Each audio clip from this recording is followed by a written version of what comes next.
এটা হাসিনা, আপনি নাম ধরেই বলছি, আমার দাদির বয়সী তো, এই জন্যে। উনি যখন চলে গেল কষ্ট পায়নি? কি কষ্ট পেয়েছে আপনি দেখেছেন, কি কান্না কাঁদছিল। আমার তো মনে হয় স্বামী মরে গেলেও ও এত কাঁদেন।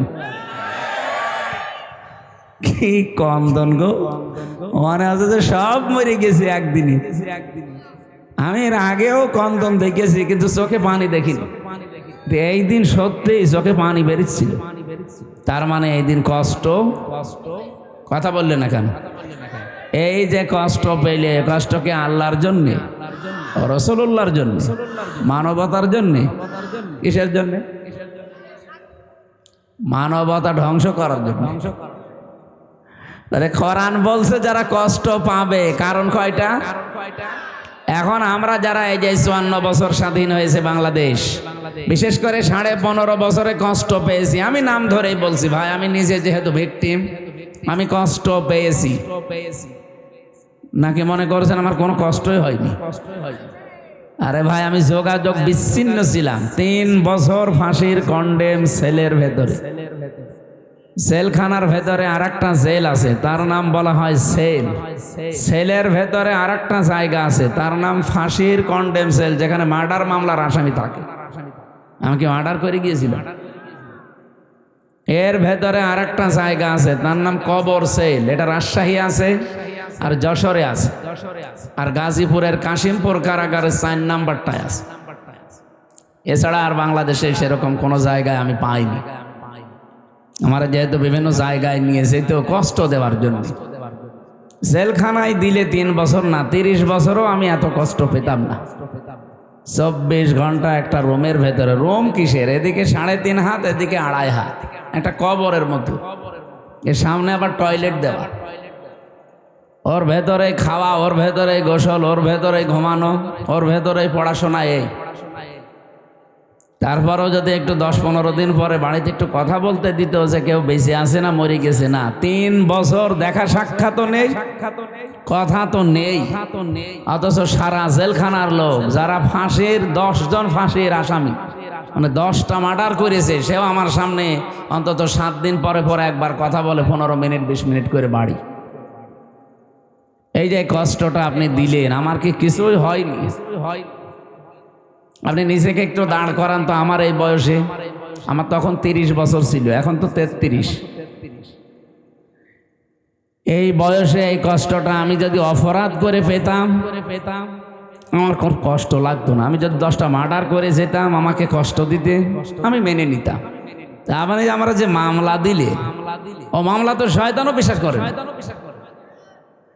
আমারে মামলা দিয়েছে যে আমি আনসারুল্লাহ বাংলা টিমের প্রধান সারা বাংলাদেশে। অথচ কি ও ছাতা আমি জীবনে নামই শুনি না।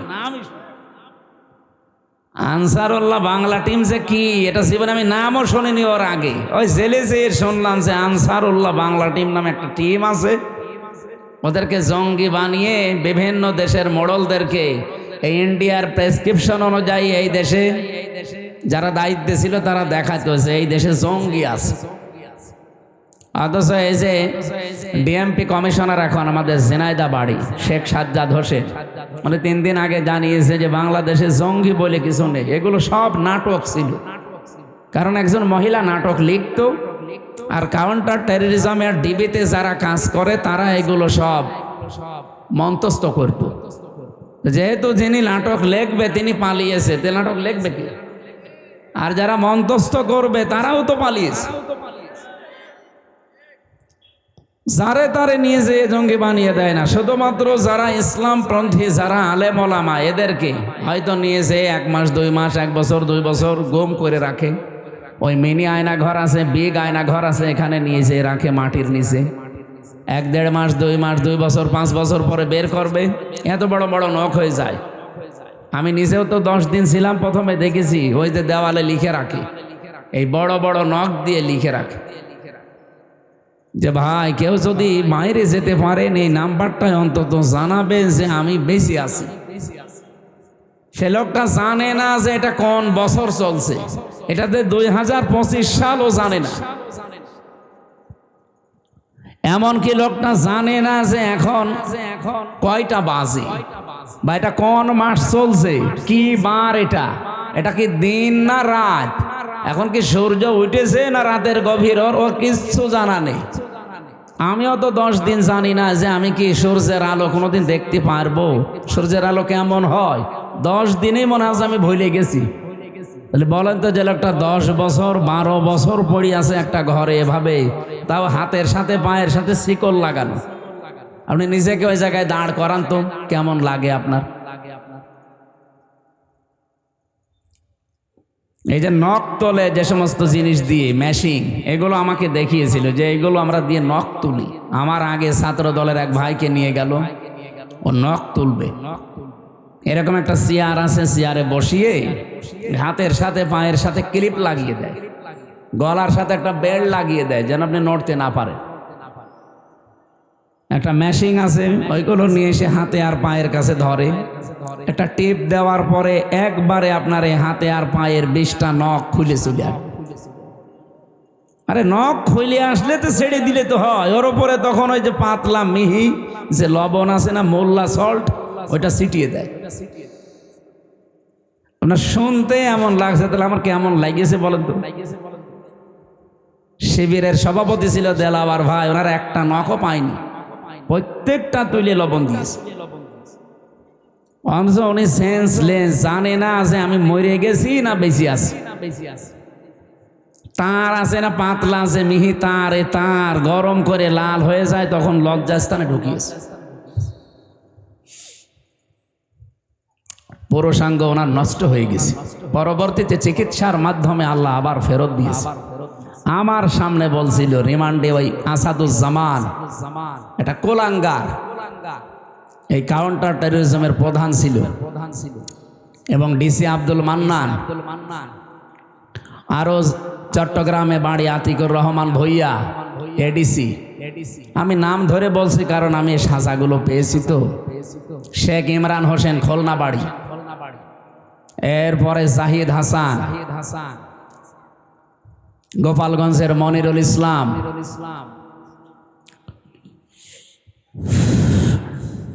ওই সময় ডিসি ছিল নজরুল ইসলাম মোল্লা, ডিবির এডিসি ছিল মশিউর রহমান।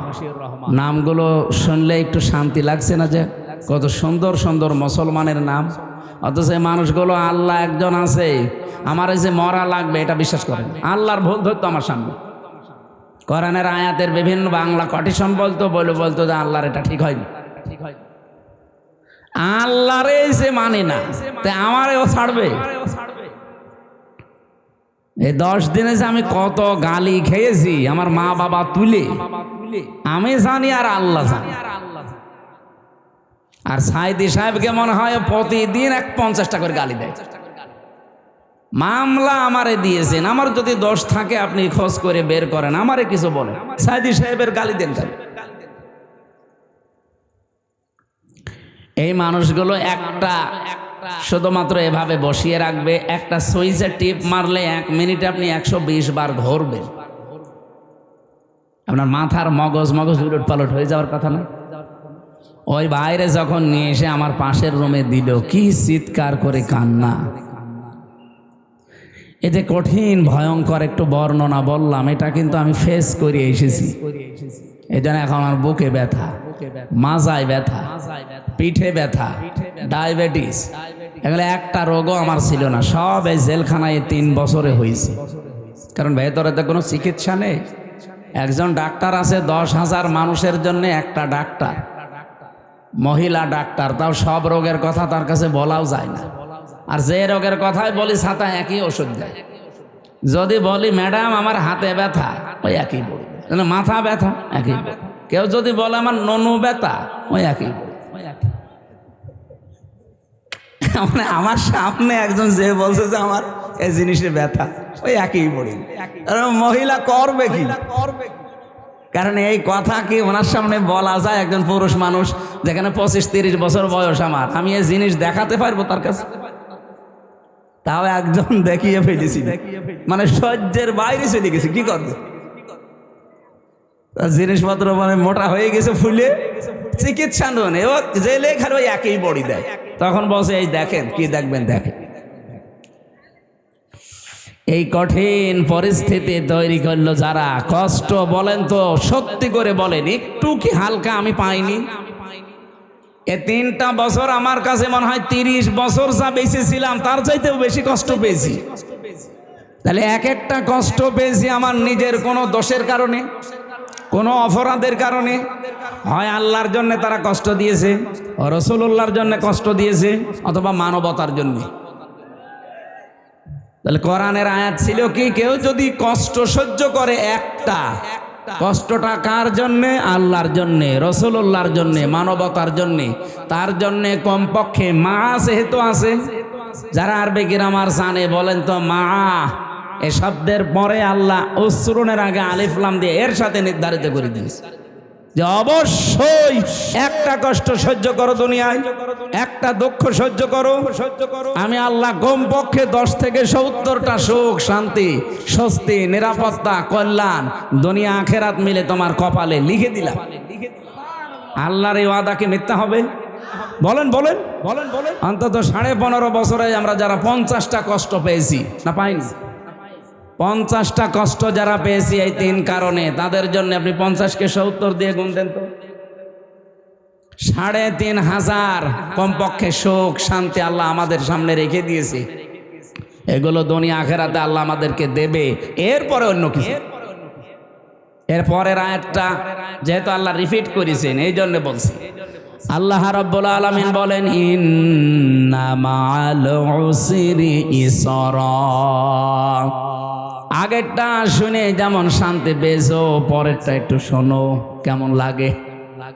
বলবো পরেরটা আল্লাহ জানাতে চেয়েছেন, দুনিয়া থেকে যদি একটা সুখ ভোগ করে, একটা সুখ যদি কেউ শান্তি ভোগ করে দুনিয়ায়, আর ওই সুখ যদি অবৈধ সুখ হয়, আবার তাকান এদিকে, আপনি সুখ ভোগ করলে অশান্তি পাবেন দুনিয়ায়, বিষয়টা এমন না।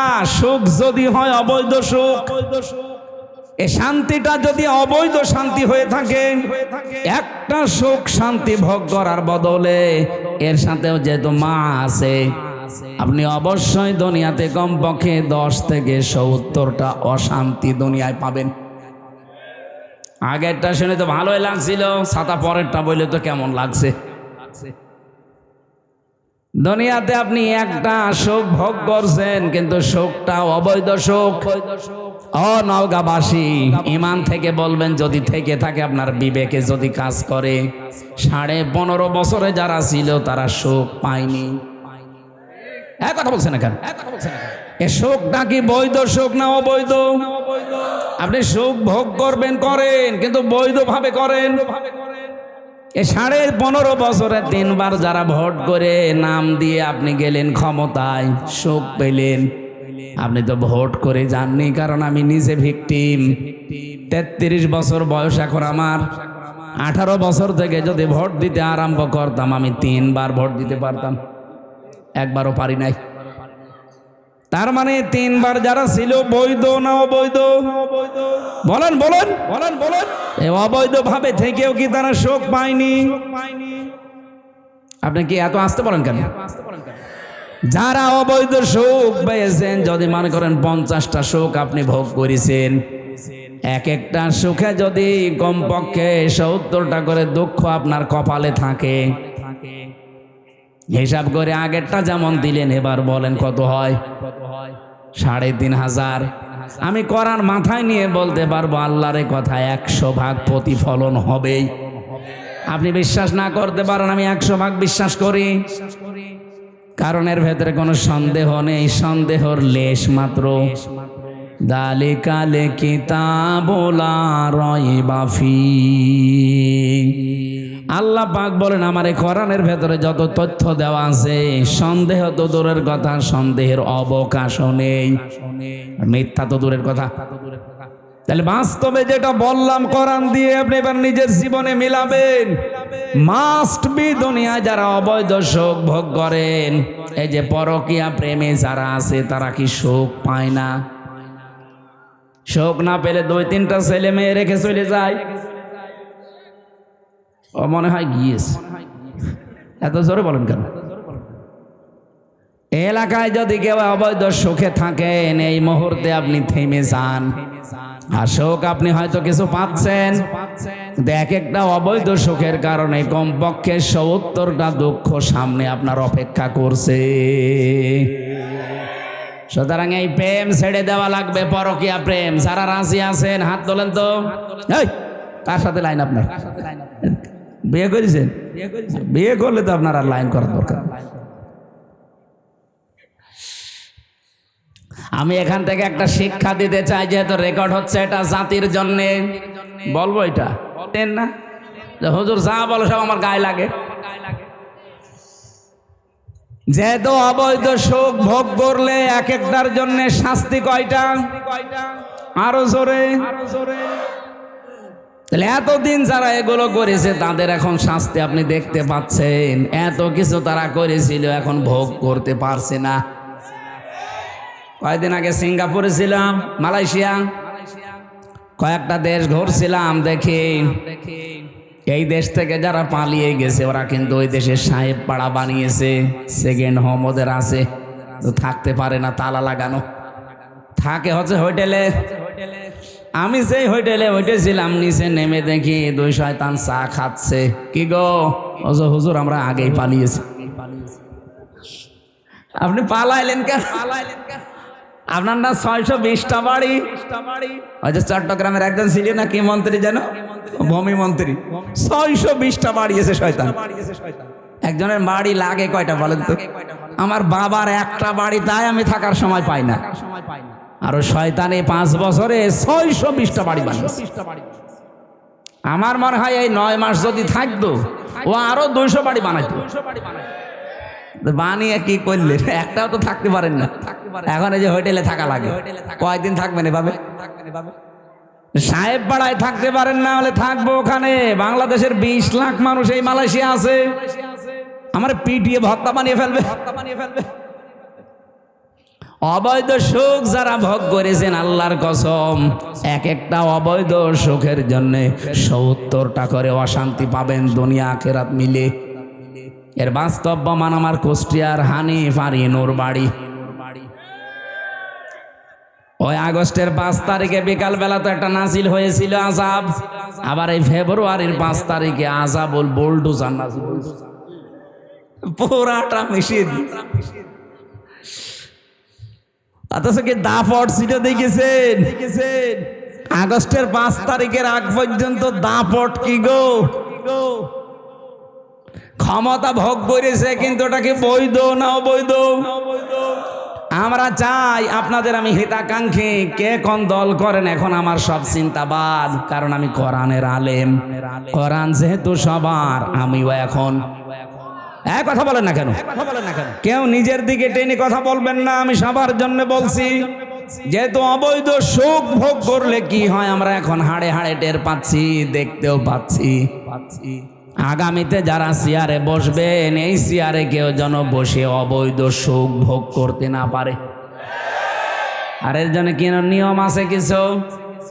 এই জন্যই তো ছাত্ররা জীবন দিয়েছে, চেষ্টা যেন অন্তত নিরপেক্ষভাবে মানুষ চেয়ারে বসতে পারে। আপনি যদি এই কাজগুলো না করে আবার বলেন যে চাই, কি চান? নির্বাচন চাই, দিয়ে দিলাম, কি হবে? দিনের ভোট, রাতে হবে। আমি যা বলছি যদি একটা কথা মিথ্যা প্রমাণ করতে পারেন, আমি এখনই বন্ধ করে দেব। সংস্কার না করে যদি আপনি আবার এখনই নির্বাচন আজকেই দিয়ে দেন, নির্বাচন হবে, কিন্তু 24 সালের মতো দিনের ভোট রাতে হয়ে যাবে, আমি গ্যারান্টি দিয়ে বলতে পারি। কারণ এই যে বাংলাদেশের যে কয়টা ডিসি, যে কয়টা এসপি, যে কয়টা টিওনো, যে কয়টা ওসি, সেগুলো আছে, শুধু চেয়ার পাল্টিয়েছে। নওগাঁর ডিসি গেছে কুষ্টিয়ায়, কুষ্টিয়ারটা কুমিল্লায়, কুমিল্লারটা চট্টগ্রাম, মাল তো একই আছে, খালি জায়গা পাল্টিয়েছে। ওই মালদের হাতে যদি এখন আপনার দিয়ে দেন, ওরা কি ওই এতদিন 15 বছর যা করেছে ও আল্লাহর ওলিরা তাই করবে? কে কথা বললেন না কেন? এই জন্য জিনিস পাল্টান, সংস্কার তো এমনি বলছে না, সংস্কার মানে এগুলো পাল্টিয়ে দেন। জালেম যারা ছিল, জালেমদের দোসর যারা ছিল, একটাও যেন চেয়ারে না থাকে, সব পাল্টিয়ে নতুন মানুষের জায়গায় দেন। আরো আসতে বলেন। নির্বাচন আমি আজকে বিকাল বেলা দিতে বলছি, দেন, রাত শেষ হলে সকালে দিয়ে দেন, কিন্তু এগুলো পাল্টিয়ে দেন। সত্যি বলছে, এগুলো পাল্টিয়ে না দিলে আল্লাহর কসম যা ছিল আবার তার চাইতে বেশি খারাপ হবে। আর এভাবে যদি কেউ চেয়ারে বসতে পারে, বলেন তো ওইভাবে চেয়ারে বসলে বৈধ না অবৈধ? অবৈধ সুখ পেয়ে আপনি কি করবেন দুনিয়ায়? কয়দিন ভোগ করবেন অবৈধ সুখ? এই পৃথিবীতে অবৈধ সুখ যারা ভোগ করে শান্তি পায়, আল্লাহর কোরআন বলেছে অবশ্যই তাদের দুঃখ কপালে আছে। দুনিয়া আখিরাত মিলে কয়টা? বলেন বলেন বলেন বলেন। এবার আপনার যা ভালো লাগে আপনি তাই করেন। এ পর্যন্ত বলার পরে যারা না বোঝার ভান করে আছেন, এই এদিকে আসেন। কি দেখছেন কি এখানে? যে যেখানে আছে সেখানে বসে পড়বে। এদিকে তাকান। কি বুঝলেন এই দুইটা আয়াত দ্বারা? আগে শিক্ষা বের করে সামনে যাওয়া লাগবে। এখন থেকে সিদ্ধান্ত নেওয়া লাগবে না যে জীবনে যদি কষ্ট সহ্য করি আল্লাহর জন্য করব, রাসূলুল্লাহর জন্য করব, মানবতার জন্য করব। এই কথা বলেন না কেন? আর সুখ যদি ভোগ করেন অবৈধভাবে, একটা ক্ষতি হবে কয়টা? এরকম পাগলেও চাইবে। এরকম পাগল যদি থাকে, নওগাঁয় থাকতে দেবেন না, ওরে পাঠাবেন কোথায়? বলছে পাবনায়। পাগলা গারাদার পাবনায় লাগবে না, নওগাঁয় আর একটা বানানো লাগবে। কথা বলে না কেন? এরকম পাগল এখনো দেশে আছে। অবৈধ সুখ আমরা একটা হাদিস পড়েছিলাম, শুনেছেন না? আপনাদের এদিকে মন নেই। আন আবি যাররিন রাদিয়াল্লাহু তাআলা আনহু قال قال النبي صلى الله عليه وسلم من ادعى ما ليس له فليس منا وليتبوأ مقعده من النار رواه مسلم। এত নড়ে কেন? কি সমস্যা? কারণ হাঁটাহাঁটি তো বন্ধ করেন। এত নড়লে তো আমি এখানে হাঁটাহাঁটি যদি খুব জরুরি না থাকে করবেন না, একটু নিস্তব্ধ পরিবেশ দিন। হাদিসটা এখানে যেহেতু আলিম মাদ্রাসা, আপনারা নিজেরাও পড়ান মুসলিম শরীফের হাদিস, আমি জানি, কিন্তু এখান থেকে দুইটা তথ্য আমি বের করতে পেরেছি। এদিকে তাকান। নবীজি বলেন, মানিদ্দাআ মা লাইসা লাহু ফালাইসা মিন্না।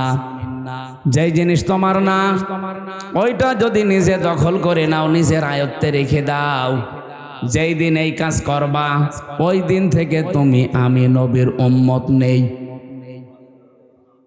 শুনেই না উজুবিল্লাহ পড়ছেন, বাস্তবতা বলবো। যেই জিনিস আপনার না, ওইটা যদি নিজের আয়ত্তে নিয়ে নেন, যেভাবেই হোক, প্রতারণা করে হোক, সিটারি বাটপারি করে হোক, ধোকাবাজি করে হোক, ছিনতাই করে হোক, ডাকাতি করে হোক, চাঁদাবাজি করে হোক, যেভাবেই হোক, যদি নিজে ওইটা নিজের আয়ত্তে নেন, অথচ জিনিসটা আপনার না, যেই দিন এই কাজ করেছেন ওই দিন থেকে আপনি আর নবীর উম্মতের তালিকায় নেই। নওগাঁবাসী বিবেক দিয়ে বলেন, যদি কেউ নবীর উম্মত না থাকে, সে হয় ইহুদি, খ্রিস্টান, মুশরিক, মাজুসি। কথা বলছেন? ৪,৫০০ ধর্মের লোক এখন দুনিয়ায় আছে। আমি বাইরের দেশগুলোতে গিয়ে মিশেছি তাদের সাথে। থাইল্যান্ডে গিয়ে এক জায়গায় যাচ্ছিলাম বাসে চড়ে, জিজ্ঞাসা করলাম যে আপনার নাম কি? নাম বলার পরে মনে হচ্ছে না, এই মুসলমানের নাম না। আপনার নবীর নাম কি? বলছে জোসেফ। জোসেফ মানে?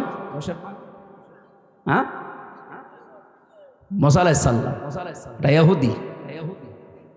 আর একজনের সাথে সিঙ্গাপুরে দেখা হয়েছিল, জিজ্ঞাসা করলাম আপনার নবীর নাম কি? বলছে যিশু।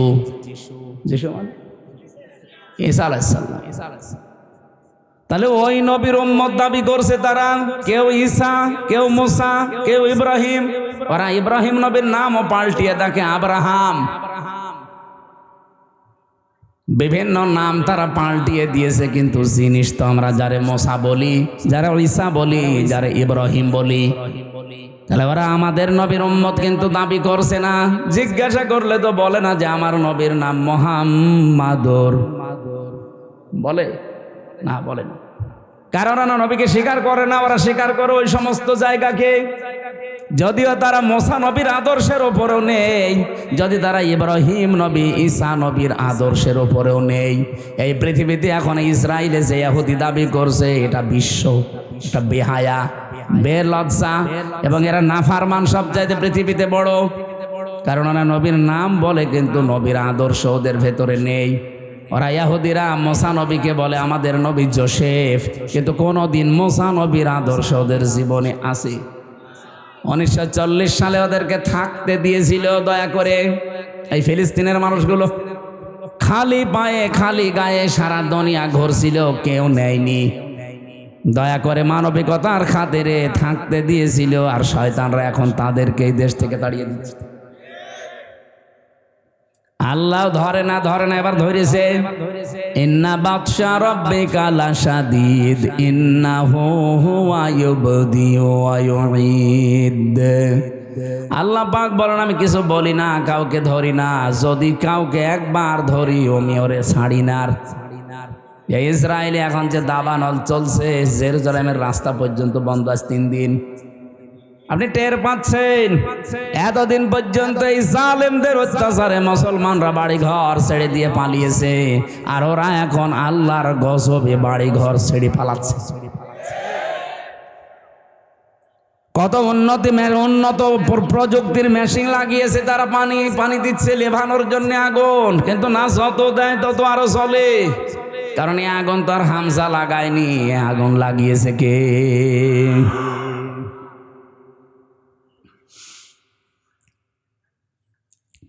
ওই জিনিস তো আপনাদের দখলে থাকার কথা ছিল না, আপনারা দখল করে নেন কোন কারণে? যেই জিনিস আপনার না ওইটা যদি আপনি দখল করে নেন, আল্লাহর কসম করে বলছি ওই দিন থেকে আপনি কিন্তু নবীর উম্মত আর নেই। আগস্টের 5 তারিখের পরে অনেক মানুষের চরিত্রে আমরা এগুলো দেখতে পেয়েছি। যে জিনিস যার না সেইটা নিজের করে নিয়েছেন। আপনি মনে করছেন কি আপনি নামাজ পড়েন, রোজা রাখেন, আপনি হজ করে এসেছেন, বিশাল পাগড়ি মাথায় দেন, জুব্বা গায়ে দেন, আপনি নবীর উম্মত আছেন? কে বলেছে আপনাকে? আপনি যদি নবীর উম্মত থাকেন এই হাদিসটা না মানার পরেও, তাহলে আব্দুল্লাহ বিন উবায় নবীর উম্মত। কে কথা বলেন এখানে?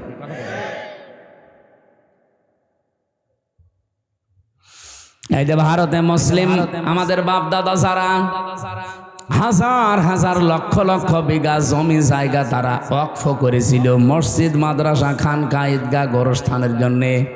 অথচ পৃথিবীর এই নিকৃষ্ট মানুষের তালিকায় যে 6 জন মানুষের নাম আছে, তার ভেতরে মোদি আছে 3 নম্বরে। এ মোদি 3 নম্বর লোক। এই তামাম দুনিয়া তাকে ঘৃণা করে। শুধু বাংলাদেশের মানুষ আমরা না, তামাম দুনিয়া। এটা রিপোর্ট দিয়েছে মাইক্রোসফট, খ্রিস্টানরা বানিয়েছে রিপোর্ট। পৃথিবীর 257টা রাষ্ট্র মিলে তারা রিপোর্ট বানিয়েছে পৃথিবীর নিকৃষ্ট মানুষ কারা। 6 জনের নাম এসেছে, নেতানিয়াহু একজন, মোদি একজন, আর যেটা পালিয়েছে ওইটা আছে। ওটা নিজে ডাকতেও নাম বলা যাচ্ছে না।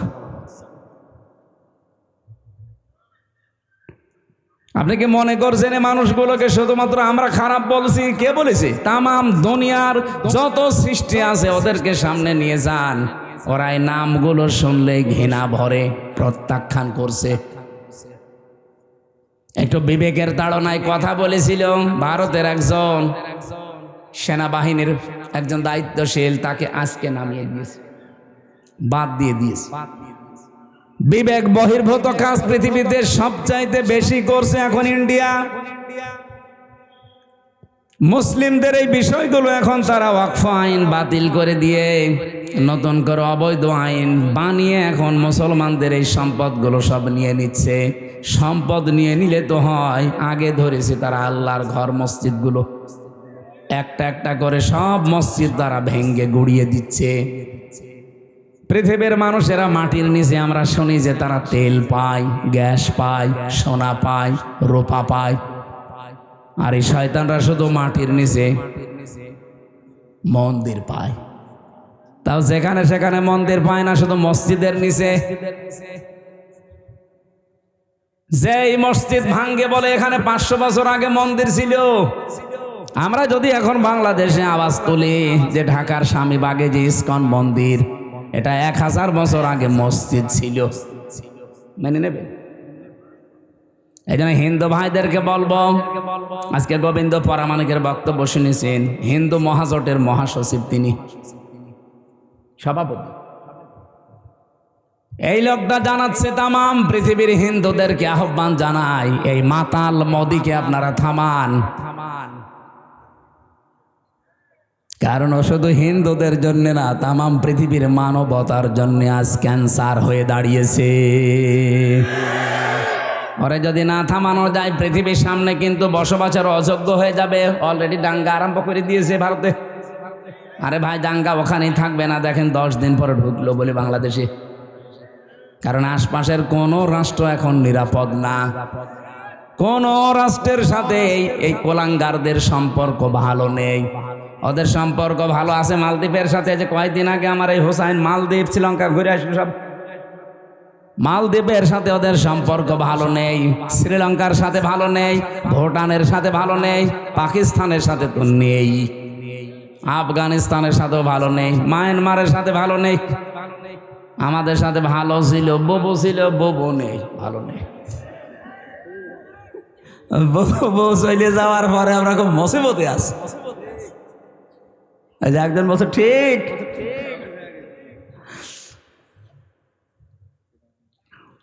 বউরে এতদিন শুনতাম নাকি যে স্বামী স্ত্রীর সম্পর্ক, এটা তো মিথ্যা কথা। কারণ দাদা তো ফুল হাতা আর আমরা হাফ হাতা। ফুল হাতা বোঝে? আমি জেলখানা এটা বুঝতাম না। জেলখানায় এক পেয়েছিলাম, জেলার দেবদুলাল। ও যখনই জেলে প্রবেশ করতো, গেট দিয়ে আসার সঙ্গে সঙ্গে কয়েদিরা যারা এক বাক্যে আওয়াজ দিত, ফুল হাতা ঢুকতেছে। তখন বুঝলাম যে বেটা মুসলমানি দিইনি। মুসলমানি না দিলে কি বলে? ফুল হাতা। আর আমরা এখানেও ফুল হাতা আছে, এই যে ছোটগুলো। না মানে না, ও ফুল হাতা। এই ছোট ছোট গুলো, এগুলো সব ফুল হাতা না, এগুলো হাফ হাতা এখন হয়নি। যাই বলেন, এতদিন পর্যন্ত মিথ্যা কথা ছড়িয়েছেন এই 15 বছর যে আমাদের স্বামী স্ত্রীর সম্পর্ক না, এটা আর বলবেন না, এটা সম্ভব না। কারণ আমাদেরটা যাই হোক অন্তত হাজি কথা বলছেন এটা। আর দাদা তো জীবনে যদি এখন মুসলমানি দেওয়া লাগে, এই বুড়ো বয়সে আপনি হাজাম পাবেন কোথায়? এখন বুড়ো হাজাম লাগবে না। আপনি এই বয়সের কোনো ছেলে দিয়ে মুসলমানি দিতে পারবেন? ও তো লজ্জা পাবে, বলবে বুড়ো হাজাম নিয়ে আসেন। এখন বুড়ো হাজামের হাতে আপনি অস্ত্র দেবেন, ও আগা কাটতে যে গোড়া কেটে বাদ দিয়ে দেবেন। আমি আর নিচে নামলাম না। দাদা জীবনের মতো বিয়ে করার স্বাদ মিটে যাবে। আর দাদা যদি মুসলমানি না দেয়, ও মুসলমান না হয়, ওর সাথে বিয়ে দেওয়া যায় যাচ্ছে। আমরা আহ্বান জানাচ্ছি গোবিন্দ পরামানিক সাহেবের সাথে তামাম দুনিয়ার সব হিন্দুরা একজোট হয়ে লোকটাকে থামান। অন্তত আমরা সবাই, যেহেতু প্রতিবেশী পাল্টানো যায় না। আমরা চাই সবাই মিলেমিশে অন্তত দুনিয়ার জীবনটা পার করি। কেউ থাকবো না আমরা। আপনি হিন্দু হন, খ্রিস্টান হন, মুসলমান হন, যাই হন, আর 100 বছর পরে এই পৃথিবীর জমিনে কেউ থাকবেন না। সব মাটির নিচে নাই আগুনে পুড়ে শেষ হয়ে যাবেন। পরবর্তীতে নতুন প্রজন্ম এসে এখানে আবার চাষ করবে। কথা বলছেন এখানে। সুতরাং আমরা যেই কয়দিনই আছি, শান্তি, স্বস্তি, নিরাপত্তা নিয়ে থাকতে চাই। কথা বলেন না কেন? আর আমাদের নিরাপত্তা দেওয়ার একচ্ছত্র মালিকানা মোদির, আমেরিকার। কার? আরো জোরে বলেন কার? এই শিরিকটা বাংলাদেশে আছে। এই জন্য আমি স্মরণ করাচ্ছি। অনেকে এখন বিভিন্ন দিকে ঝুঁকতেছে, কেউ রাশিয়ার দিকে, কেউ আমেরিকার দিকে, কেউ দাদার দিকে তো ঝুঁকেই আছে, কেউ চীনের দিকে। না, পৃথিবীর কেউ নিরাপত্তা দেওয়ার মালিক না, তার নিজেরই নিরাপত্তা নেই। নিরাপত্তা শুধুমাত্র দিতে পারে আমার আল্লাহ। আর আল্লাহ কাদেরকে দেবেন?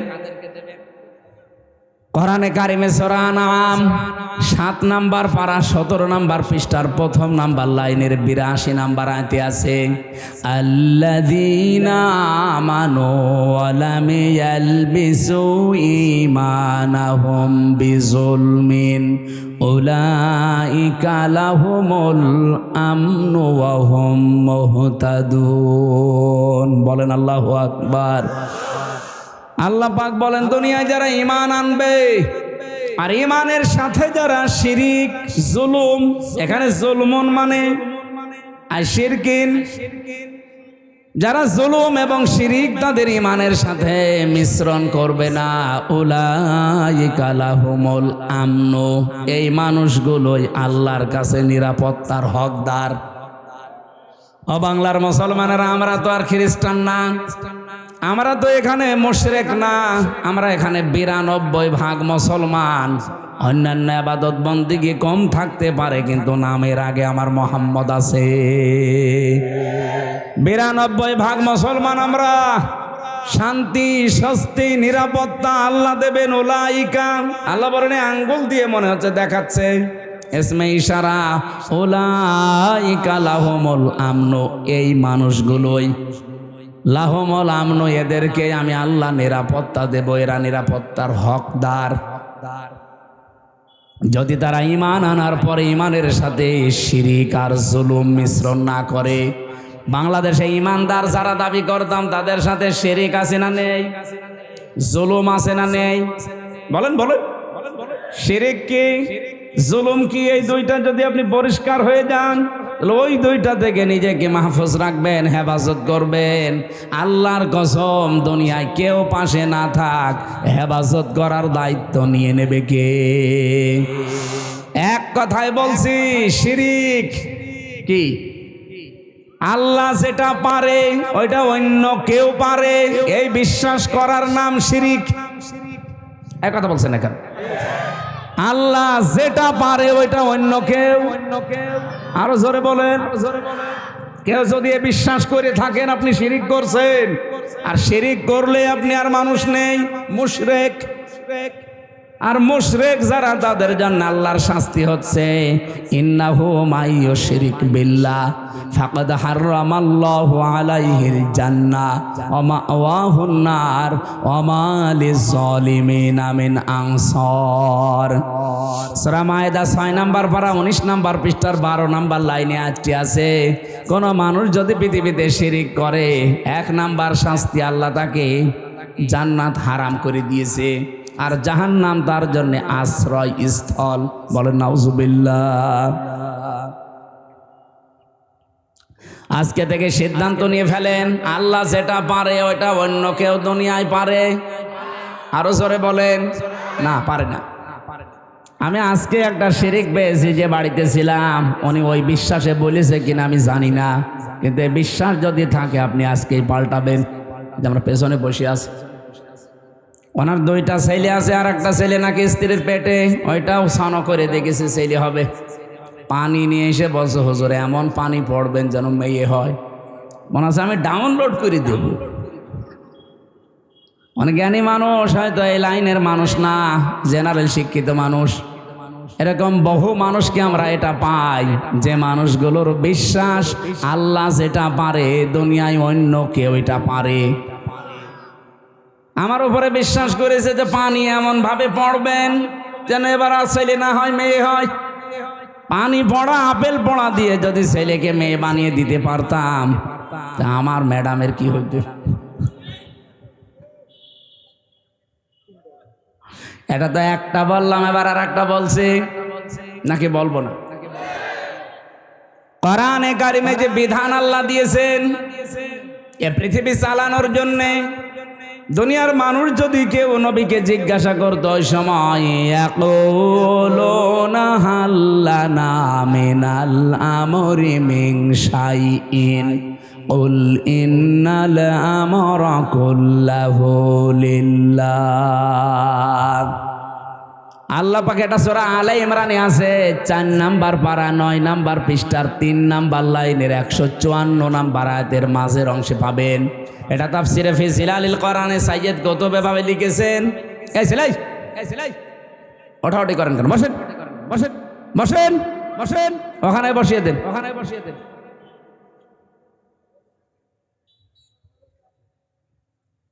রব্বুল আলামিন বলেন, নবী, মানুষ যদি আপনাকে জিজ্ঞাসা করে যে দুনিয়া চালাতে তো আইন কানুন লাগে, এগুলো কি আমরা বানাতে পারি? আল্লাহ সাফ জবাব দিয়েছেন, আপনি বলেন না। বলে ইন্নাল আমরা কুল্লাহু লিল্লাহ, আইন শুধুমাত্র বানাতে পারে কে? আরো জোরে বলেন। আল্লাহর দেওয়া আইনের পাশাপাশি কেউ যদি আইন বানায়, সে শিরিক করছে। কি কথা বলেন? আপনি 318 পৃষ্ঠার এই বইটা পড়েন, এই যে নারী কমিশন বানিয়েছে, যেটা পুরাটা পড়ে দেখেছি আমি। এখানে আমার দৃষ্টিতে প্রত্যেকটা পয়েন্টে তারা ভুল করেছে, আর অধিকাংশগুলো আল্লাহর কোরআনের আয়াতের বিরুদ্ধে লিখেছে। ওরা 3 নাম্বার পয়েন্টে এটা লিখেছে যে দেহ আমার, সিদ্ধান্ত আমার। এটা কোরআনের আয়াতের বিরুদ্ধে। সূরা আরাফ এটা 8 নাম্বার পারা 16 নাম্বার পৃষ্ঠার 12 নাম্বার লাইনের 54 নাম্বার আয়াতে আছে, মাঝের অংশে পাবেন আলা লাহুল খালকু ওয়াল আমরু। আল্লাহ বলেন, এ পৃথিবী বানিয়েছি আমি, সিদ্ধান্ত দেবে কে? আর ওরা বলছে দেহ আমার, সিদ্ধান্ত আমার। আরে ভাই, দেহ আপনার মানে? আমার এই যে 33 বছর বয়স, 34 বছর আগে আমির হামজা নামে কোন অস্তিত্ব ছিল? আসতে বলেন। হালাতা আলাল ইনসান হাইনুম মিনাদ দাহরি লাম ইয়াকুন শাইয়াম মাযকুরা। মানুষের জীবনে কি এমন সময় যায়নি যখন সে উল্লেখ করার মতো কিছু ছিল না? আমি তো 34 বছর আগে আমার বাবার বিয়ে হয়েছে, 35 বছর আগে, 34 বছর আগে অন্তত আমি দুনিয়ায় উল্লেখ করার মতো হামজা ছিলাম না। তে দেহ আমার হয় কি করে? এখন যদি বলেন না আমার মা বাবার, কে বলেছে আপনার মা বাবার? বিজ্ঞানের কাছে জিজ্ঞাসা করছে যে দেহটা কে বানিয়েছে? বিজ্ঞান বলছে বাবার স্ফলিঙ্গ দিয়ে দ্রুত গতিতে যে পানিটা বের হয়ে যায়, এইটা দিয়ে কমপক্ষে 4টা জিনিস তৈরি হয়। যদিও বিজ্ঞান তথ্য দিয়েছে, এটা খ্রিস্টান বিজ্ঞানী, এই খ্রিস্টান জানাচ্ছে যে 4টা জিনিস কমপক্ষে মায়ের ভেতরে 40 দিন যখন পাল্টাতে থাকে, এনা পাক পানিটা দিয়ে আল্লাহ 4টা জিনিস বানায়। ওরা তো আর আল্লাহ বলে স্বীকার করে না, বলে গড। কি বলে? আমি এটা পেয়েছিলাম তামিলনাড়ু এক খ্রিস্টান ডাক্তারের কাছে। উনি বলছিল কম্পিউটারের ভেতরে, ওই যে ভেলোর হাসপাতালে চেন্নাই নিয়ে গিয়েছিলাম আমার ছোট মেয়েটাকে। ওই সময় তো বড় মেয়ে, ওইটাই ছোট ছিল, একটাই ছিল। বলছিল রক্ত, গোশত, চর্বি আর চামড়া, মায়ের রেহেমের ভেতরে যে নাপাক পানিটার থলি আছে, ফিকরারি মাকিন বলা হয় যেটাকে, ওখানে একটা সুরক্ষিত জায়গা, একটা নাপাক পানি আছে। ওই পানির ভেতরে এই পানি যে মিশ হয়, ওটা দিয়ে আল্লাহ আরো 4টা জিনিস বানায়, চুল, রগ, হাড় আর পর্দা। 8টা জিনিস যখন এক হয়, তখন মাটির নির্যাস থেকে যে আমরা বলি যে আল্লাহ মানুষ বানিয়েছে কি দিয়ে? না, সরাসরি মাটি দিয়ে বানিয়েছে আদমকে। আর আমাদেরকে আল্লাহ মাটি দিয়ে বানাননি, তামাম পৃথিবীর সব মানুষকে আল্লাহ বানিয়েছে মাটির নির্যাস দিয়ে। এখন যদি এখানে জিজ্ঞাসা করা হয়, খালি আলেমরা বাদ দিয়ে আমার মনে হয় অধিকাংশ মানুষ বলতেই পারবে না যে মাটি বানিয়েছে কি দিয়ে? মশলা দিয়ে।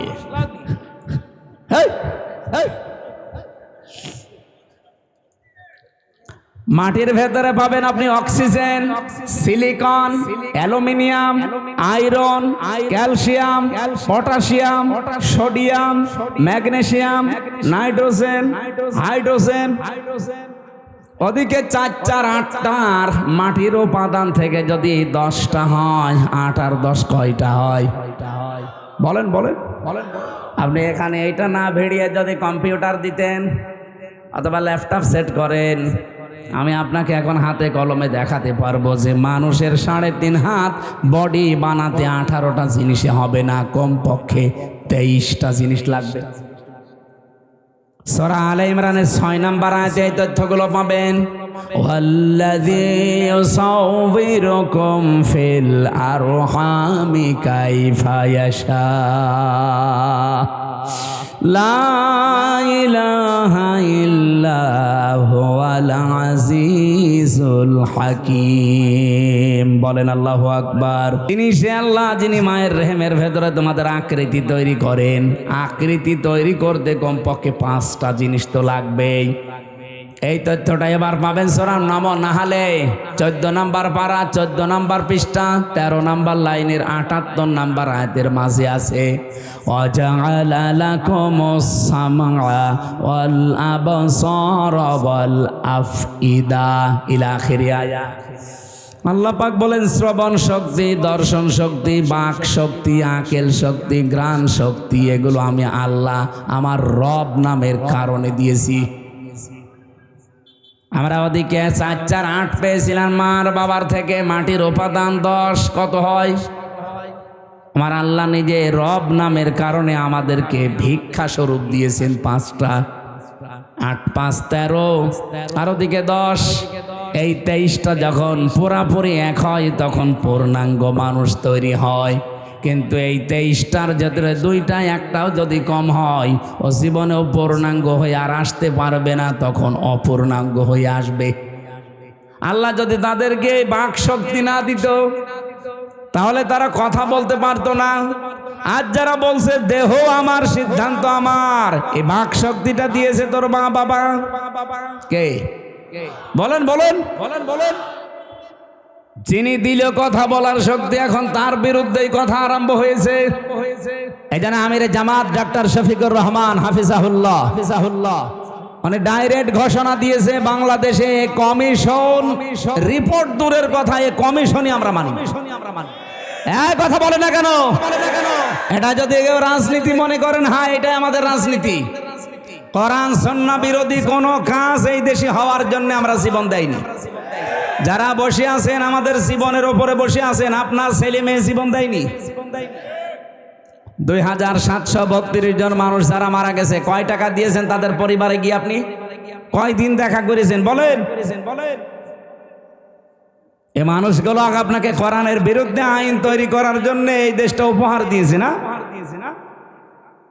আপনি মুগ্ধকে কবর থেকে তুলে জিজ্ঞাসা করেন, আবু সাইদকে কবর থেকে তুলে জিজ্ঞাসা করেন, রায়হানকে কবর থেকে তুলে জিজ্ঞাসা করেন, ইয়ামিনকে জিজ্ঞাসা করেন। যতগুলো মানুষের নামে 2732 জন মানুষের তালিকা আমার কাছে আছে, বই আকারে আছে। এই মানুষগুলোকে কবর থেকে তুলে জিজ্ঞাসা করেন, কারণ এরা শহীদ। আর শহীদ যারা তারা তো মরে না। এরা প্রত্যেকেই বলবে এই দেশে আমরা বৈষম্য দূর করার জন্য জীবন দিয়েছি। আপনি এত কি হয়ে পড়লেন যে আল্লাহর ভেতরে আপনি বৈষম্য খুঁজে পাচ্ছেন? যে নারী পুরুষের সমান অধিকার দেওয়া লাগবে, এটা বৈষম্য করেছে আল্লাহ। এই জন্য এই আইন আমরা মানি না। আমরা নতুন করে কমিশন তৈরি করে ওনার রিপোর্ট দিয়েছি। বিশেষ করে 4টা বিষয় দেখলাম মারাত্মক। 1 নম্বরে বিয়ের ক্ষেত্রে, 2 নম্বরে তালাকের ক্ষেত্রে, 3 নম্বরে অভিভাবকত্বের ক্ষেত্রে, 4 নম্বরে সম্পদাদি বন্টনের ক্ষেত্রে। এই 4 জায়গায় নাকি আল্লাহ পুরুষকে বেশি দিয়েছে, মেয়েদেরকে কম দিয়েছে। এই জন্য এখানে পক্ষপাতিত্ব হয়েছে, ওনারা এটা মানে না।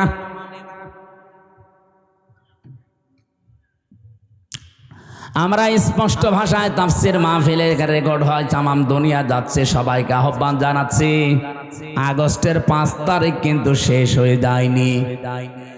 হ্যাঁ, কথা বলেন না কেন? মে মাস অলরেডি শুরু হয়ে গেছে। সামনে জুন, জুলাই 36, আর মাত্র 1 মাস বাকি আছে। রিপোর্ট দেওয়া দূরের কথায় কমিশনই যেহেতু মানি না, যদি মানতে বাধ্য করেন কিন্তু 36শে জুলাই আবার এদেশে আসবে। আর যদি আবার 36শে জুলাই এদেশে আসে, এত বড় পাওয়ারফুল মানুষ যখন থাকতে পারে না, তাদের শিকড় কোন জায়গা থেকে কোন জায়গা ছিল আপনারা তো নিজেরাও জানেন। কি ইউনিয়নের একেবারে ইউনিয়নের চৌকিদার থেকে শুরু করে সংসদ ভবন পর্যন্ত প্রত্যেক জায়গায় স্তরে স্তরে লোক সেট করা ছিল। তারপরও তারা টিকতে পারে না এই বৈষম্যের কারণে। এখন যদি আল্লাহ রাসূলের বিরুদ্ধে অবস্থান নিয়ে বেশি সফিগিরি দেখাতে চান না, আপনারা টিকতে পারবেন কয়দিন? এদেশে এখন আর দল বেদল নেই। কে আওয়ামী লীগ করে, কে জাতীয় পার্টি করে, কে বিএনপি করে, জামাত ইসলাম করে, ওইটা বাদ। এখন আমরা দেখি আল্লাহর কোরআনে হাত দিয়েছে। কথা বলেন, প্রকাশ্য হাত দিয়েছে। পুরা বইটা আমি শেষ করেছি। কি আশ্চর্য, মানুষ এত সাহস দেখায় কি করি? এখনো পর্যন্ত পিটিয়ে মেরে ফেলেনি তো ভাগ্য ভালো। আপনি কি এটাকে ইন্ডিয়া পেয়েছেন? এখানে নামাজ হয়তো কম পড়তে পারে, রোজা না রাখতে পারে, তা আল্লাহ একজন আছে, রাসূল আমাদের নেতা। এ বিষয়ে আপনি যারে জিজ্ঞাসা করবেন, ওই যে যেটার ফুল হাতা ও বলবে। আবার লজ্জা পাস, আপনার লজ্জা কিসের?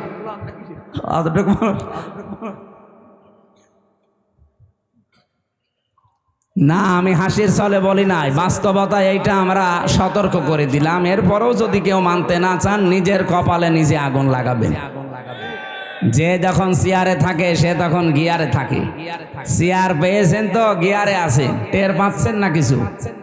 92% মুসলমান যদি আবার 36শে জুলাই তৈরি করা লাগে, কোরআন কায়েম করে ছাড়বেন ইনশাআল্লাহ। যেহেতু আমরা নিরাপত্তা চাই, আমাদের প্রতিবেশীর কাছে আমরা স্বস্তি শান্তিতে নিরাপত্তায় নেই। আমাদের নিরাপত্তা শুধুমাত্র দিতে পারে চীন। কে বলেন? আল্লাহ বলেন নিরাপত্তা দিতে পারি, আগে নিজের ঈমানকে শিরিক মুক্ত করো। এই জন্য বলছিলাম আমার দেহ সিদ্ধান্ত আমার, এটা শিরিক। কারণ দেহ আমার না, সিদ্ধান্ত আমার না। আলাহুল খালকু ওয়াল আমরু। দেহ কার? পড়াটাই আল্লাহ বানিয়েছে। আমার মা বাবা শুধু বিছানায় ছিল, তাছাড়া তাদের কোনো দায়িত্ব নেই। বাকিটা যা করার কে করেছে? এই জন্য উনি যেহেতু বানিয়েছে, সিদ্ধান্ত ওনার হবে, আর এইটাই বাস্তব সম্মত। আর আপনি বলবেন দেহ আমার, সিদ্ধান্ত আমার, এটা আপনার বাস্তবতার বাইরে।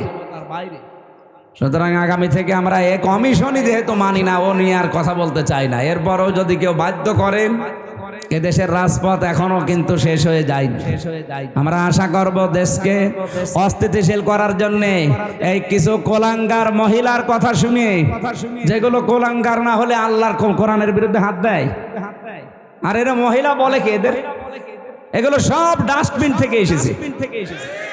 এদেরকে মহিলা বলা যায়? চেহারা দেখেছেন এক একটার? চেহারা দেখলে তো হালকা পাতলা বোঝা যায় মেয়ে লোকের কোন চিহ্ন আছে কয়টার ভেতরে, যে কয়টা কমিশনে বসে আছে দেখান। সূরা কলমের 13 নম্বর আয়াতের তাফসিরে পড়েছি, যারা কোরআনের বিরুদ্ধে অবস্থান নাই, ওয়াতুল্লিম বাদা যালিকা সানিম, এগুলো যার সন্তান। আমি বলতে চাই না, তারপরেও তো বাস্তবে মিলে যাচ্ছে। আপনি কোরআনে হাত দিতে গেলেন কোন সাহসে? নিজের জন্মটা খারাপ করে ফেললেন। আশা করছি আপনারা থামবেন, এরপরে কপালে যা আছে আল্লাহ করবে।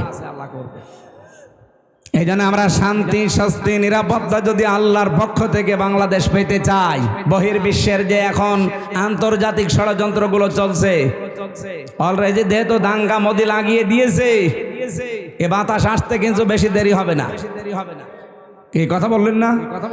আপনি বাস্তবতা কিছু বোঝার চেষ্টা করেন। আমরা শান্তি, স্বস্তি, নিরাপত্তা পেতে চাইলে ঈমান যায় আছে, ঈমানের সাথে যেন শিরিক মিশ্রণ না হয়। যেহেতু আল্লাহর আইনের সাথে অন্য কোনো আইন মিশ্রণ করা শিরিক, সুতরাং এই দেশে আল্লাহর আইনের বাইরে কোনো আইন আমরা চলতে দিতে পারি না, তাহলে দেশটা নিরাপত্তাহীন হয়ে যাবে। আমরা চাই দুনিয়া যার, আইনও চলবে। এ কথার সাথে দ্বিমত আছে কারো?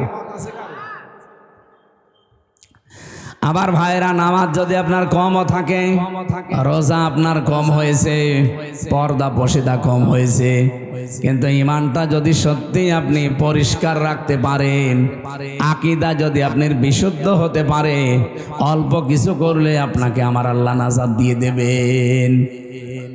আখলেস দীনাকা ইয়াকফিকাল আমালুল কলিল, তোমার ঈমানকে খাঁটি করো, অল্প আমলে নাজাতের জন্য এইটাই যথেষ্ট হয়ে দাঁড়াবে। আল্লাহ হাদিসটা মেনে চলার তৌফিক দিন, বলেন আমিন।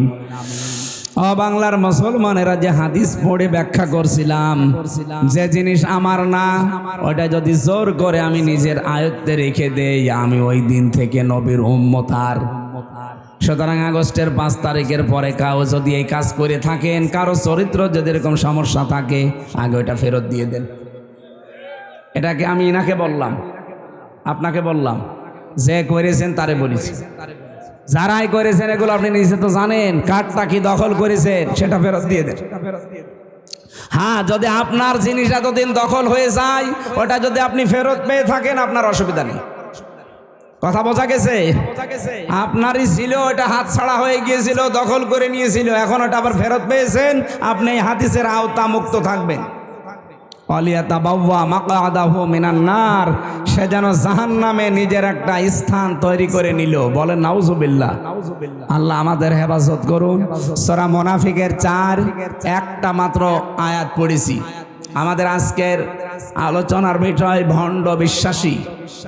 বাংলাদেশে নেই, আছে মানে নবীজি ইন্তেকালের আগে কিন্তু এই কথা জানিয়েছেন যে ভণ্ড বিশ্বাসী, যেটা আরবিতে বলা হয় মুনাফিক, বাংলায় কি বলে? কপটতা। ভণ্ড বিশ্বাসী, লোক দেখানো, এই মানুষগুলো পৃথিবীতে কোনো ইহুদির ভেতরে তৈরি হবে না, খ্রিস্টানের ভেতরে হবে না, মুশরিকদের ভেতরে মুনাফিক তৈরি হবে না। মুনাফিক যদি তৈরি হয়, দুনিয়ায় শুধুমাত্র তৈরি হবে মুসলমানদের ভেতরে। যেহেতু আমরা এদেশে এখন 92 ভাগ, এই জন্য মুসলমানদের ভেতরে মুনাফিক তৈরি হওয়ার সম্ভাবনা বেশি। আমি আবার মুনাফিক হয়ে গেলাম না তো? আল্লাহ পাক বলেন, ওয়াইদা রাআইতাহুম তুজিবুকা আজসামুহুম ওয়া ইয়াকুলু তাসমা'ু লিকাউলিহিম কান্নাহুম খুশুবুম মুসান্নাদা।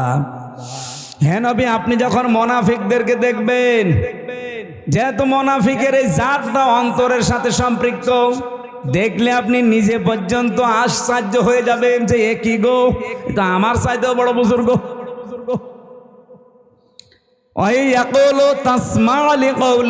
তাদের সাথে যদি আপনি কথা বলেন, যা তাদের কথা যদি আপনি শোনেন, আপনি বিমোহিত হয়ে পড়বেন, আপনি নিজেকে খেয়ে হারিয়ে ফেলবেন যে কি, আমিও তো এত সুন্দর করে ইনিয়ে বিনিয়ে কথা বলতে পারি না। মুনাফিকদের উপরে ফিটফাট ভেতরে। বলেন বলেন বলেন বলেন।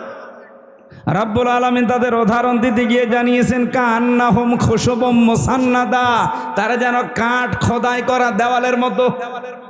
এত সুন্দর একটা উদাহরণ আল্লাহ সেট করেছেন, এটা পড়লে আমার কাছে কোরআনে কারিমের এই যে বালাগাত ফাসাহাত পরিপূর্ণ আমার আল্লাহ কোরআন, এই আয়াতটা তার প্রমাণ। কান্নাহুম খুশুবুম মুসান্নাদা, এর বাংলা অর্থ দাঁড়িয়েছে, মুনাফিকদের দৃশ্য মনে হয় কাঠ খোদাই করা দেওয়ালের মতো। চাকচিক্যময় দেওয়ালগুলো দেখলে আপনি কিন্তু ভুলে যাবেন, খেয়ে হারিয়ে ফেলবেন। আর একটা বাংলায় কথা আছে, ফিদা হয়ে যাবেন। এটা আঞ্চলিক ভাষায় কি বলে? এটা কিছু দেখলে ফিদা হয়ে যায়। আমি আঞ্চলিক ভাষাটা এলাকা জানি না, এই জানে বলতে পারছি না। এটা বাংলায় লেখা পেয়েছি, ফিদা হয়ে যাবেন আপনি। কার্যকারিতা, কারুকার্যতা দেখলে মানুষ নিজেকে হারিয়ে ফেলেছে। কি গো, শিল্প এত সুন্দর হতে পারে। আল্লাহ পাক বলেন, ইয়াহসাবুনা কুল্লা সাইহাতিন আলাইহিম, মুনাফিকরা ধারণা করে উচ্চ কথা বললেই মনে হয় তাদের কোনো কিছু ফাঁস হয়ে যাবে। হোমল আদব্য, তাদেরকে শত্রু হিসাবে চিহ্নিত করে রাখবেন। আমি কোন কয়েকটা বলছি। ফাহাজারহুম, তাদের থেকে সতর্ক থাকবেন। ক্বাতালাহুমুল্লাহ, এইটা বিশ্বাস করে রাখবেন যে আল্লাহ নিজে তাদেরকে হত্যা করবে, শাস্তি দেবে, কতল করবে। আন্না ইউফাকুন, কোথায় তারা ফিরে যাচ্ছে, এটা বাংলা অর্থ ছিল। এবার এই যে 3টা শব্দের ভেতরে গুরুত্বপূর্ণ শব্দ হচ্ছে ইয়াহসাবুনা, তারা ধারণা করে, মনে করে। কুল্লা সাইহাতিন আলাইহিম, উচ্চ কোনো কথা বললেই মনে হয় তাদের চরিত্র ফাঁস হয়ে যাবে। যেহেতু মোনাফিক এটা নিকৃষ্ট আল্লাহর কাছে, রসুলের কাছে এত নিকৃষ্ট, কোরআনে আল্লাহ উদাহরণ দিতে গিয়ে জানিয়েছেন মোনাফিক জাহান্নামে যাবে কাফেরদেরও নিচে। বলেন তো আবু জেহেল মোনাফিক না কাফের? ফেরাউন মোনাফিক না কাফের? বলেন বলেন বলেন বলেন।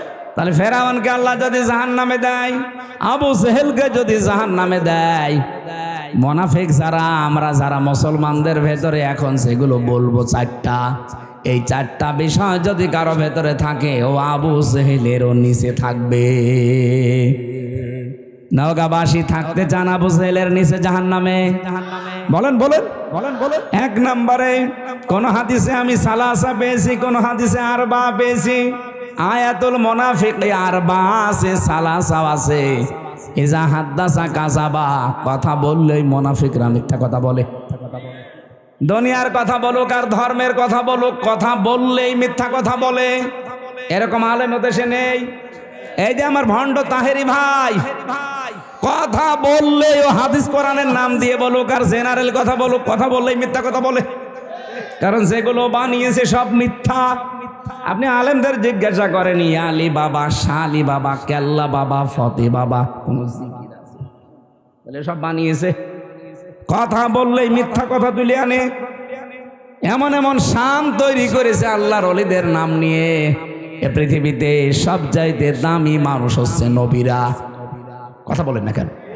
নবীদের পরে সব চাইতে দামি মানুষ সাহাবীরা। বলেন বলেন। আপনি নবীদের জীবনী পড়েন। আমি 25 জন নবীর জীবনী পেয়েছি কোরআনে ডাইরেক্ট, আর 2 জন নবীর নাম পেয়েছি ইনডাইরেক্ট। এই 27 জনের পুরা জীবনী আমি পড়ে দেখেছি তাফসিরে তাবারি থেকে। পড়াটা পড়ে কোনোদিন আমি পাইনি ও যেমন জিকির বানিয়েছে কোন নবী এই শালি বাবা, কেল্লা বাবা, ফতে বাবা বলে জিকির করেছে। তাহলে পড়াটা মিথ্যা, এটাকে আর ব্যাখ্যা করা লাগবে? সাহাবীদের জীবনী পড়েন, হেকায়েতে সাহাবা সহ যত সাহাবীর জীবন আমি নিজে পড়েছি। একটা দুইটা না, বিশ্ববিদ্যালয়ে থাকাকালীন বহু সাহাবীর জীবন আমার ছিল। পড়াটা পড়ে কোনো দিন আমি পাইনি একদিনের জন্য কোনো সাহাবী ইয়া রাসূলুল্লাহ ইয়া রাসূলুল্লাহ এই জিকির করেছে। অথচ ওরা নাম দিয়েছে আহলে সুন্নাত ওয়াল জামাত, ওদের নাম দেওয়া দরকার আহলে বেদাত ওয়াল জামাত। সুন্নাতের কোনো বালায় ওদের ভেতরে নেই। খালি পাগড়ি মাথায় দিয়ে জব্বা গায়ে দিলে আর বাবড়ি চুল রাখলে সুন্নত হয়? যা যা করছেন সবগুলো মিথ্যার উপরে। কথা বললে যারা মিথ্যা কথা বলেন, ধর্মের কথা বলেন আর জেনারেল কথা বলেন, কথা বললেই জীবনে মিথ্যা ছাড়া কিছুই পাওয়া যাচ্ছে না। অথচ নবীজি বলেন এই পৃথিবীতে সমস্ত পাপের মা হচ্ছে মিথ্যা। বাইরের দেশগুলোতে আমি যে দেখেছি ওরা শুধু আজ দাঁড়িয়ে গেছে এই মিথ্যাটা না থাকার কারণে। মালয়েশিয়া তো মুসলমান দেশ, তারা 2004 সাল থেকে আজ দাঁড়িয়ে গেছে, আর আমরা 54 বছরও দাঁড়াতে পারি না। আমি মালয়েশিয়া বিশ্ববিদ্যালয় পড়াটা যখন ঘুরছিলাম, 120টা দেশের ছেলে মেয়েরা ওখানে আছে। আমারে বিভিন্ন দেশের ছেলে মেয়েদের সাথে আমার পরিচয় হওয়ার পরে ওরা আমারে বলছে, হুজুরে যে মোবাইলটা রাজশাহী বিশ্ববিদ্যালয় দেখেছেন না, এর চাইতে কমপক্ষে 20 ডবল বড় হবে মালয়েশিয়া বিশ্ববিদ্যালয়। বলছে এই যে মোবাইলটা যদি এখানে পড়ে থাকে, সারা দিন সারা রাত যদি এর পাশ দিয়ে শুধু বাংলাদেশ আর ভারত আর পাকিস্তান এই 3টা দেশের লোক যদি এই রাস্তা দিয়ে না যায়, এই মোবাইল সারা দিন সারা রাত পড়ে থাকবে, কেউ নেবে না। তো বাংলাদেশের লোক আর ভারতের লোক যদি পাশ দিয়ে যায়, ও গায়েব হয়ে যাবে। শুনে কেমন লাগে বলেন তো, যে আমার কথা দিয়ে পাশ দিচ্ছে। ওরা আজ দাঁড়িয়ে গেছে শুধু এইটার কারণে। ওরা সত্যের উপরে যতটুকু আছে তারপরেও তো 100 ভাগ নেই। আমার যতটুকু দেখা, এই 10 দিন আমি ছিলাম, এর আগে একবার গিয়েছিলাম, পড়াটা অবজার্ভ করে আমি যতটুকু পেয়েছি, ওই মানুষগুলো আজ দাঁড়িয়ে যাওয়ার পেছনে হচ্ছে মিথ্যা থেকে ওরা দূরে। মিথ্যা বলতে চায় না, ধোকাবাজি করবে, মানে খাদ্যে ভেজাল দেবে, ঔষধ মিশাবে, ফরমালিন দেবে। যদি ধরা পড়ে কোনো বিচার লাগবে না, হিসাব অনেক, সঙ্গে সঙ্গে মেরে ফেলবে। এরকম বাংলাদেশে এই যে রাজশাহীর বাগমারার একটা ছেলে আছে, আমাদের বিশ্ববিদ্যালয় কুষ্টিয়ার বড় ভাই আব্দুল জাব্বার মন্ডল। উনি যতটুকু ক্ষমতা পেয়েছিলেন ম্যাজিস্ট্রেট হিসাবে যা আরম্ভ করেছিলেন, যদি পেছনে ব্যাকআপ থাকতো আর ওইভাবে যদি বাংলাদেশে 100 জন আব্দুল জব্বার তৈরি হতো, কেউ খাদ্যে ভেজাল দেওয়ার সাহস দেখাতো না। ওদের দেশগুলোতে খাদ্যে ভেজে সিঙ্গাপুর, মালয়েশিয়া, থাইল্যান্ড, খাদ্যে ভেজাল নেই, এই জন্য শরীরও সুস্থ থাকে। আমি 10 দিনে একটা কাশিও দেইনি, আর বাংলাদেশে এসে আমার 14 বার কাশা লাগতেছে, কারণ এই দেশে খাদ্যে যে ভেজা। 2 নম্বরে যে জার্ম, যে আকাশে বাতাসে যে পলিউশন, এরপরে যে ধুলাবালিগুলো, ও দেশে একটা খড়কুটা নেই। অথচ বাংলাদেশে চাইতে মালয়েশিয়া প্রায় 5 ডবল বড়। না ভাই, মোনাফিক যদি মোনাফিকি করেন মুসলমানদের ভেতরে যেহেতু এটা তৈরি হবে, তো এই জন্য আমাদের সাবধান, আমরা যেন মোনাফিকি না করি। 2 নম্বরে ওয়াইদা ওয়াদা আখলাফা, ওয়াদা করলেই তারা খেলাফ করবে। যেহেতু সামনে ওয়াদার একটা মৌসুম আসতেছে, কত মানুষ কত ওয়াদা আপনাকে দেবে, পার হয়ে গেলে পাটনি বাড়ার শালা হয়ে যাবে। ওয়াদা একটাও যারা ঠিক রাখে না। 3 নম্বরে ওয়াইদা তুমিনা খান, যারা আমানত রাখলে খেয়ানত করে। আমানত রাখলে যে খেয়ানত হয় এটা ওয়াজ করা লাগবে না। 15.5 বছরে দেখে ফেলেছেন দরবেশের মতো মানুষ, এত বড় বড় দাড়ি, যার মাথার চুল থেকে পায়ের স্যান্ডেল পর্যন্ত পুরা সাদা, আর সে নাকি 36,000 কোটি টাকা চুরি করেছে। দেশে যদি কোরআনের আইনাজ থাকতো, এই দরবেশের 1 হাত না 2 হাত না, ওরা আরো কিছু জিনিসপত্র কেটে ফেলতো। কত চোর এই দেশে, একটাও থাকতো, এমনি তো মালিয়েছে, যেই কয়টা এখন আছে না। বলেন বলেন বলেন বলেন। হযরত ওমর বলেন, একবার আমি রাষ্ট্রের হিসাব করছিলাম, মোমবাতি ধরিয়ে অথবা শলাকার উপরে জৈতুনের তেল লাগিয়ে আমি একটা হিসাব করলাম। হঠাৎ করে দেখি রাতের বেলা দেশের প্রধান বিচারপতি হযরতে আলী আমার বাড়িতে আসার পরে সালাম দিয়ে জিজ্ঞাসা করলাম, প্রধান বিচারপতি, আপনি কি এসেছেন রাষ্ট্রের কোনো কাজ না নিজের কোনো কাজ নিয়ে? হযরতে আলী বলে, খলিফা, আমি এসেছি আমার পারিবারিক একটা সমস্যা নিয়ে। হযরত ওমর সঙ্গে সঙ্গে বাতিটা লিভিয়ে দিলেন। হযরতে আলীর মন খারাপ হয়ে গেল, কি গো, আমি দেশের প্রধান বিচারপতি, আমি এসেছি দেশের প্রধানমন্ত্রীর কাছে, আমারে দেখলে তো আরো আলোক সজ্জা বেশি করবে। আর একটা জৈতুনের তেল দিয়ে লম্ফ জ্বালানো ছিল বাতি, ওইটাও দিল লিভিয়ে, এখন তো অন্ধকার হয়ে গেল, আমি কি বলতে যে কি বলবো। হযরত ওমর ডাক দিয়ে বলে, প্রধান বিচারপতি আলী, মন খারাপ করবেন না, আমি আপনাকে আগেই জিজ্ঞাসা করেছি আপনি কি এসেছেন আপনার ব্যক্তিগত কাজে না পারিবারিক কাজে না রাষ্ট্রীয় কাজে? আপনি নিজেই বলছেন না আমি পারিবারিক কাজে এসেছি। আমি যে হিসাব করছিলাম এটা রাষ্ট্রের তেল পুড়িয়ে রাষ্ট্রের জনগণের হিসাব। তা আপনি আসলেন আপনার পারিবারিক ব্যক্তিগত জীবনের সমস্যা নিয়ে। জনগণের তেল পুড়িয়ে আমি কাজ করি, এ সময় আপনার সাথে কথা বললে জনগণের আমানতের সাথে খেয়ানত হবে। হযরতে আলী বলেন, এই দিন থেকে ওমরের প্রতি রাগ না মহব্বত যা ছিল, ভালোবাসা, এগুলো আরো আল্লাহ বৃদ্ধি করে দিয়েছে। দেশের 1628 জন মানুষ যদি এভাবে আমরা তৈরি করতে পারতাম আজ, বাংলার মুসলমানেরা সুযোগ আল্লাহ সব সময় দেয় না। 54 বছর পর একটা সুযোগ অলরেডি দিয়েছে। এবার যদি হাতছাড়া হয়ে আবারও চোর ডাকাত আবার এসে যায়, 100 বছরে সুযোগ আর পাবেন না। আমি বলছি না আপনি এই লোকটাকে দেন, এই লোকটাকে দেন না। আপনি এমন মানুষকে আপনার রায়, আপনার সিদ্ধান্ত, আপনার ভোট, আপনার আমানতটা দেবেন, যে লোকটা পেলে আল্লাহর কাজ করবে, রাসূলুল্লাহর কাজ করবে, মানবতার কাজ করবে। আর যদি না নিজেই মারিং কাটিং এর ওস্তাদ হয়, আপনার নিজের কপালে নিজে কোড়াল লাগাবেন না। সূরা হুদের 98 নম্বর আয়াতটা বাড়িতে আজকে পড়বেন। يقدم قومه يوم القيامة فأوردهم النار وبئس الورد المورود আল্লাহ পাক এটা বাংলা অর্থ হচ্ছে যেই দলের নেতা জাহান্নামে যাবে ওই দলের অনুসারী কর্মী সব তার সাথে জাহান্নামে যাবে। এটা আমি বানালাম। সূরা হুদ 12 নম্বর পারা 12 নম্বর পৃষ্ঠার 1 নম্বর লাইনের 98 নম্বর আয়াত। বাংলাদেশে যত তাফসীর আছে বাংলা ইংরেজি যা পাবেন দেখেন এইটা লেখা আছে। যদি এটা ফেরাউন সম্পর্কে আল্লাহ নাজিল করেছে, কিন্তু কোরআন তো শুধু ফেরাউনের জন্য না, তামাম দুনিয়ার জন্যে।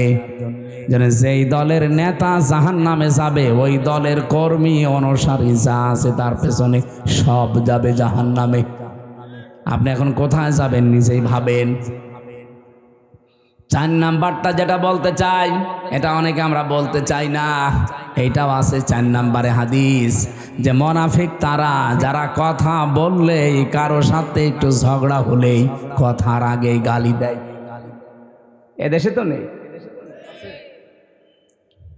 সেদিন আমি পাবনায় না কোন জায়গায় যেন যাওয়ার সময় দেখি বরফ বিক্রেতা, ওই যে আইসক্রিম বিক্রি করে, 2 মহিলা মনে হয় ঝগড়ার সময় গালি দিচ্ছিল, মোবাইলে রেকর্ড করিস।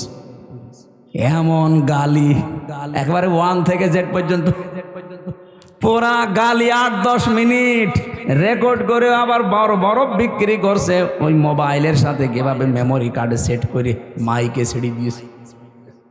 জোরে বাবা, গালি মানুষ এইভাবে দিতে পারে?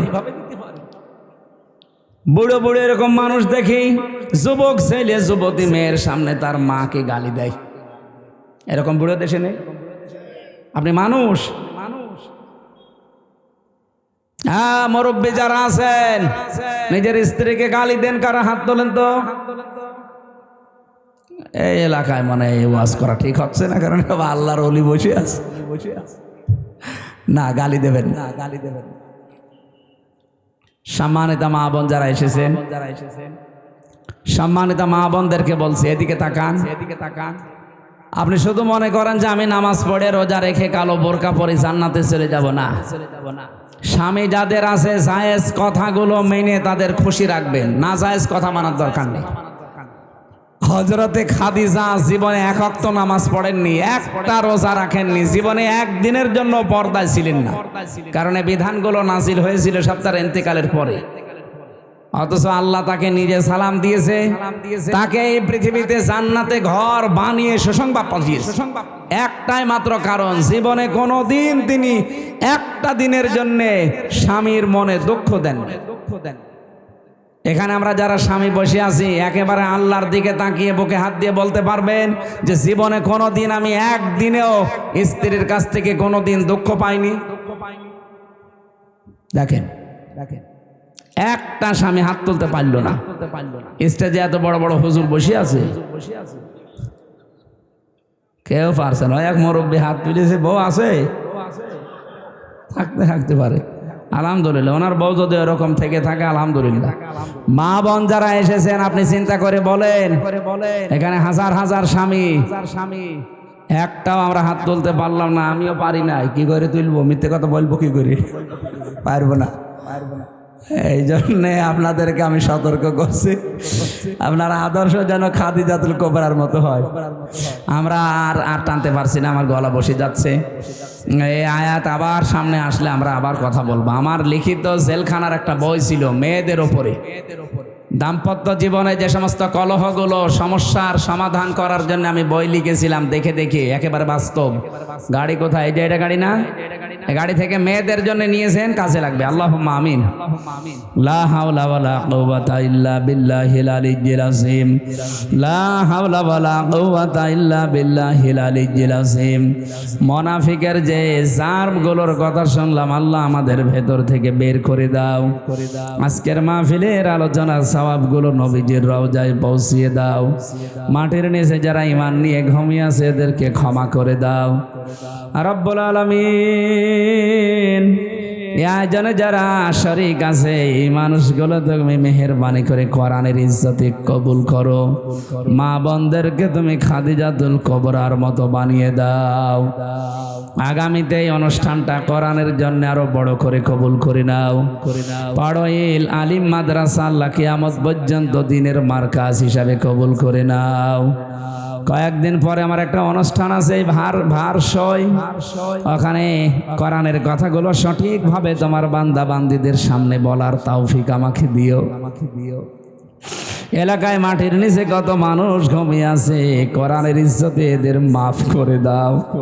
মাহফিলের সভাপতি আমার বাবুল চৌধুরী ভাইকে মাফ করো, প্রধান অতিথি জনাব আব্দুর রকিব ভাইকে মাফ করো, বিশেষ অতিথি যত মানুষ আমরা এসেছি জীবনের গুনাহগুলো মাফ করে নেকি বানিয়ে দাও। বারাকাল্লাহু লানা ওয়া লাকুম ফিল কোরআনিল আযীম।